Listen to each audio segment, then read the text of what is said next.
Christal Young, and this is a Fox 5 special, Caribbean in the City. I'm here in what's called the Little Caribbean District. It's home to the largest population of Caribbean people outside the West Indies. I always come here just to sort of take in all the colors. For the next 30 minutes, we explore this diverse community. Caribbean people have contributed significantly to America. Its culture. Dance is medicine. Rhythm is medicine. And its cuisine. The banana and grill, which is the fried pork, fried plantain with pickles. 5 square miles, 3 neighborhoods in the heart of Brooklyn. Carnival was born basically out of Trinidad and Tobago, and it spread throughout the world. But first, a quick trip to these exotic islands to determine how so many came to call New York City their home.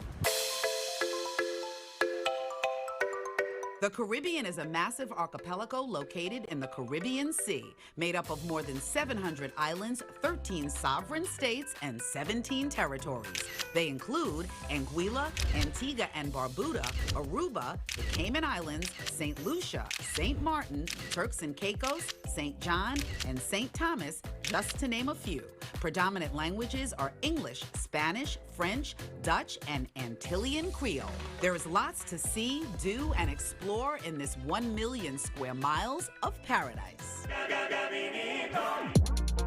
The largest Caribbean island is Cuba, and at just 90 miles from the coast of Florida, it's also one of the closest to the U.S.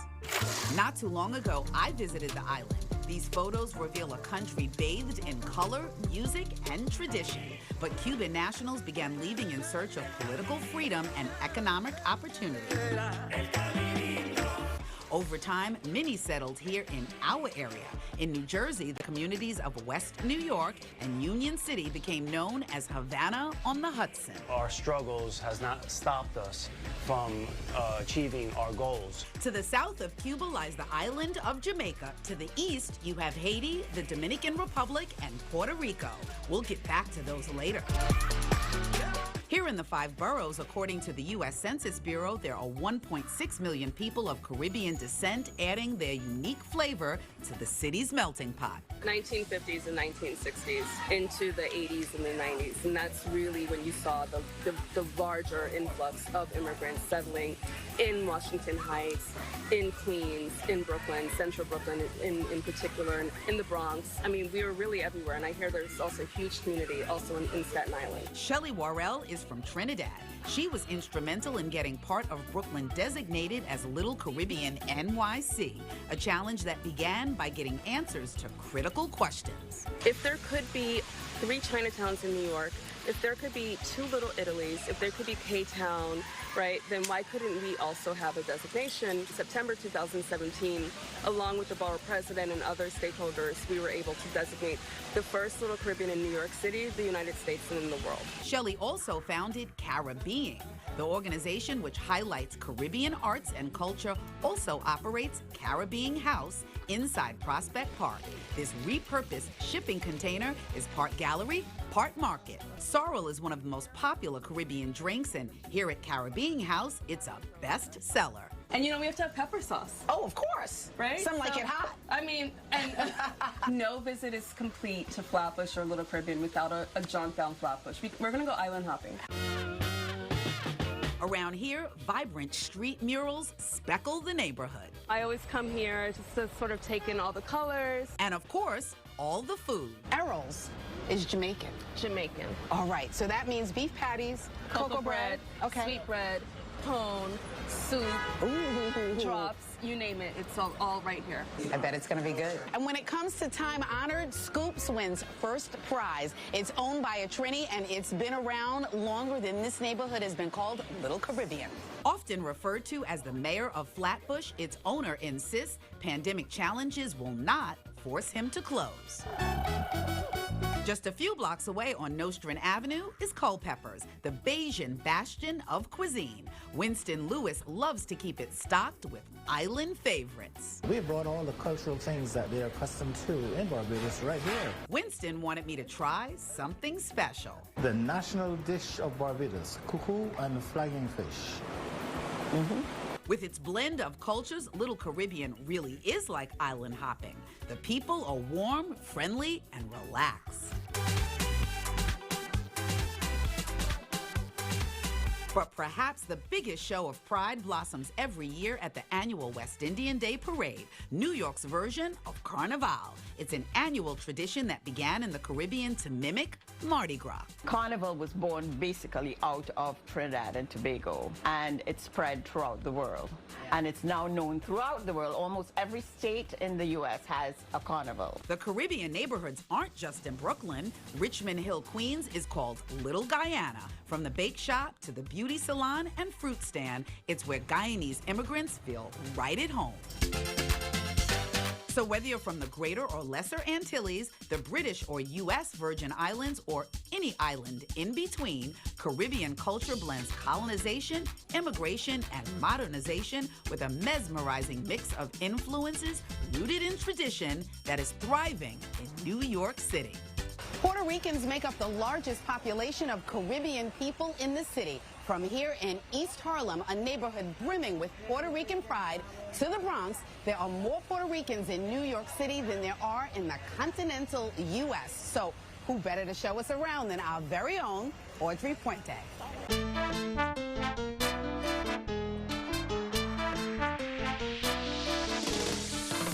For its Spanish Caribbean culture with an American twist, Puerto Rico is one of the world's most densely populated islands, home to over 3.5 million people. At 100 miles long and 35 miles wide, Puerto Rico is also the smallest island of the Greater Antilles in the Caribbean.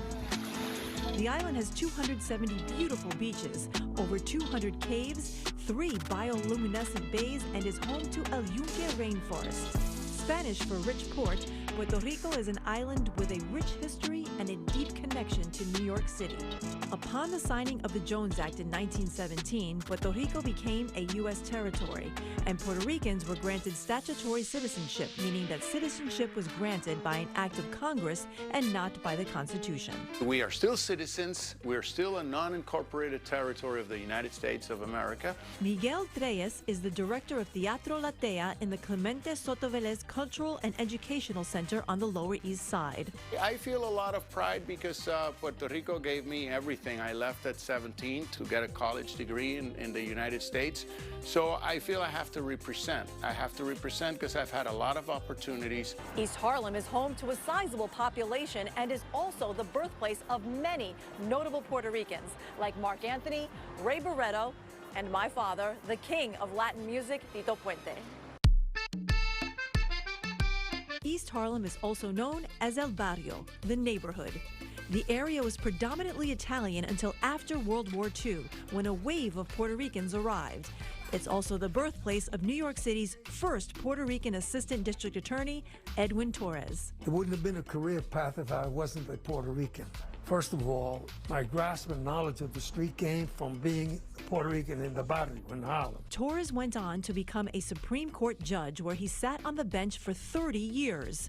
He also wrote several books, including Carlitos Way, which became a movie box office smash. Carlitos Way was a very big movie, and it put a lot of Puerto Ricans to work. Luis Guzman, the great Puerto Rican actor, he came out of there. I had many positive experiences with the people of the barrio. They all looked out for me. That support is also felt up in the Bronx with restaurateur Jimmy Rodriguez, who has worked in the food industry for 40 years. Being Puerto Rican has influenced my career so much that it keeps me tuned with the food in our community, the music in our community, the entertainers in our community. I think that we've come a long way, long strides. And we have many exemplars, Puerto Ricans who have done well and succeeded and whatnot. No, I think the future's very bright for Puerto Ricans. Coming up, a lifestyle with a special vibe. You can't walk anywhere in New York, especially in Brooklyn or the Bronx on White Plains Road, and not bump into a Jamaican. And later, you still find large networks of families and friends and neighbors that have known each other for 40 and 50 years. Dominicans changing the world right here in our area when this Fox 5 special, Caribbean in the City, returns. For more than a century, century, Jamaica has been one of the world's top vacation destinations, known as much for its breathtaking natural beauty as it is for its influential culture. Dan Bowens introduces us to Jamaicans who have made New York City their home. Jamaicans have been migrating to the U.S.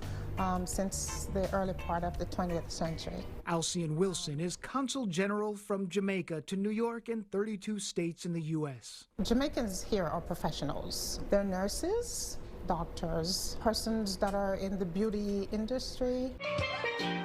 It's Flatbush in the little Caribbean neighborhood. We step inside the true Indian hair store. We have Taraji P. Henson, Mary J. Blige. Owner Karen Mitchell showing us her wall of famous clients from Rihanna to Beyonce, Mary J. Blige, and Lizzo. I really do have the best hair extensions in New York and around the world. Hers is a story of everything that's right about the Jamaican-New York connection. The youngest of 9 children born on the island, she moved here at 12 years old, settling into East Flatbush. Most Jamaicans that I know in New York are just really hardworking people. A work ethic from her own mother. We watched her working hard. We knew. And Karen knew she had to take a chance. While visiting the country of India, she discovered the human hair industry and started bringing in extensions to sell in her neighborhood. It was just a side hustle, but everyone loved it. So she seized that opportunity. Now she has 3 stores in Brooklyn, Manhattan, and Queens, and those celebrity clients. And it's been successful. And that's a part to this day. It's like constantly keeping on top of your game, and it's a part of that Jamaican thing. That Jamaican thing in these neighborhoods, growing stronger for decades, sprouting new success stories, like Allison Dunn's Hibiscus Brew, specializing in Jamaican-inspired smoothies. When you meet a Jamaican, the spirit, the energy, it's just welcoming, it's warming, it's exciting. So you know it's spicy. So that's what we all bring here.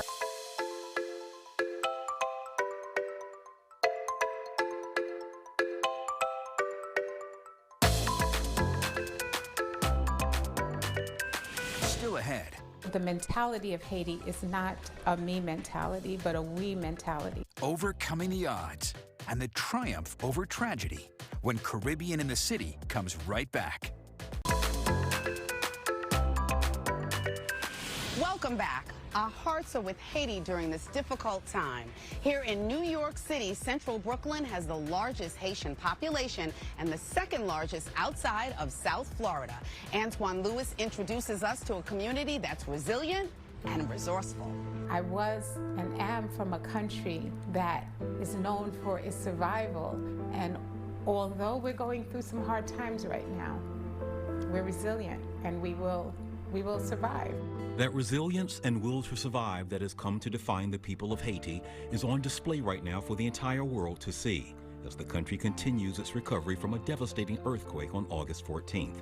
Here at home, the nearly 160,000 New Yorkers in Flatbush, Brooklyn's little Haiti neighborhood are rallying behind the tiny island nation they call home by proudly celebrating everything it means to be Haitian. The beautiful culture is colorful, it's music, it's festival. Bel bagay. Bel bagay means beautiful thing. It is very important that we say that, you know what, we got to have a piece of New York City too, like any other communities. Dr. Matthew Eugene is a Brooklyn city councilman.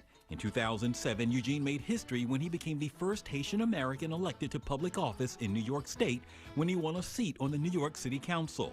When he was re-elected with more than 90% of the vote, he was dubbed the Haitian sensation. Eugene says public service was a value instilled in him by his parents as a young boy in Haiti, and also explains his commitment to Brooklyn's youth. My father used to say to us, listen, my children, wherever you are going to live, wherever you're going to be, you got to contribute to the betterment of the society. Contributing to the betterment of society will take a major step forward this fall once the Morris Heights Health Center opens its Flatbush location, a longtime goal of President and CEO Marie-Gabrielle Millet. A state-of-the-art health center, specifically maternal health. Maternal health has really been a sore point, especially for our Black and brown community. For Malay, that sense of providing help she witnessed firsthand growing up in New York after coming from Haiti with her family at age 3. What I observed being in a Haitian community and being raised in a Haitian family is how the mentality of Haiti is not a me mentality, but a we mentality. And so I'm gonna go back to Brooklyn and I'm gonna say hello to my Haitian brothers and sisters and do some culturally sensitive medicine. And they're gonna learn how to be healthy and avoid diabetes and high blood pressure and still eat banan and everything else they wanna eat. Pride, resilience, culture, love. That is Haitians in New York. Next. We are innovative. We believe in the American dream. The sights and sounds of the Dominican Republic. Te fuiste. Pa, ha, ha, ha, ha.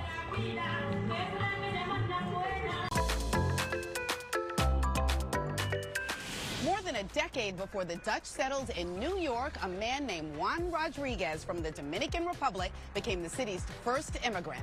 As Jessica Formoso tells us, a lot has changed since the year 1613. 1, 2, 3, 4. Seen from the George Washington Bridge right off the Hudson River, there's also known as Little Dominican Republic. But before it came to be known as La Pequeña Quisqueya, Washington Heights was home to the Irish, the Germans, Cubans, and Puerto Ricans. The 60s definitely was the beginning of a larger immigration pattern. Many know that in 1965, the U.S. occupied Dominican Republic, and soon after that, many Dominicans started moving to the United States. Since the 80s, arguably, I think the majority of the people here identified as Dominican or Dominican American. Angie Cruz, author of the novel Dominicana, has lived here her whole life. You still find large networks of families and friends and neighbors that have known each other for 40 and 50 years. And I think that's unique in New York City. When you arrive in Washington Heights, like, you know you're in Washington Heights. Dominican culture is a mixture of cultures of Spaniard colonists, African slaves, and Taino natives. I am a light-skinned Latina, but I still identify in the Black diaspora because my family is from the Black diaspora. They are a humble, hard-working community. We are innovative. We believe in the American dream. A culture full of vibrant colors, delicious food, and who can forget their music, merengue and bachata. Their traditions are much alive in Washington Heights. How many salons can you put in one block? You know, it's like, but it's our culture. I think it's the heart of always wanting of entrepreneurship that I think is part of our culture because, you know, you have to sort of survive and you have to figure it out. And listen, you know, I don't know how to do hair, pero yo aprendo. It's that drive that has paved the way for many Dominicans here in New York. Healthcare is a right for any human beings. Dr. Ramon Talaj is also a proud Dominicano. Born in Santiago de los Caballeros, he began his career in medicine back at home. In 1991, he came to the U.S. Many other young Dominican doctors who graduate there, it's a lot of challenge to come here and to pass all the tests. Certainly, I passed the test in medicine. After graduating in internal medicine, he worked at St. Clair's Hospital during the AIDS epidemic.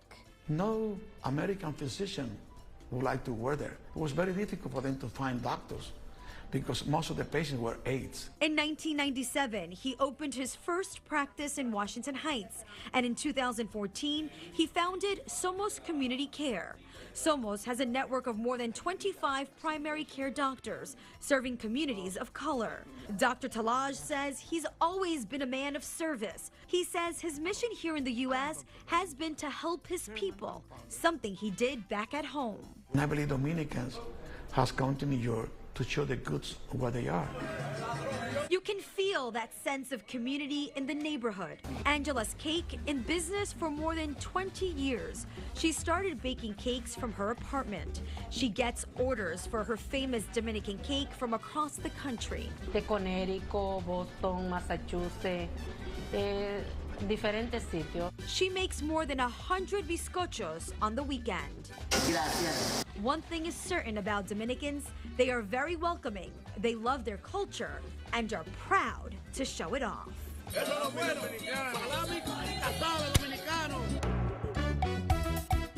To New Yorkers, the Caribbean is relaxed, a place to get away from the hectic pace of everyday life. But for Caribbean immigrants, this melting pot is an adopted home, a new kind of island life. Until next time, I'm Christal Young.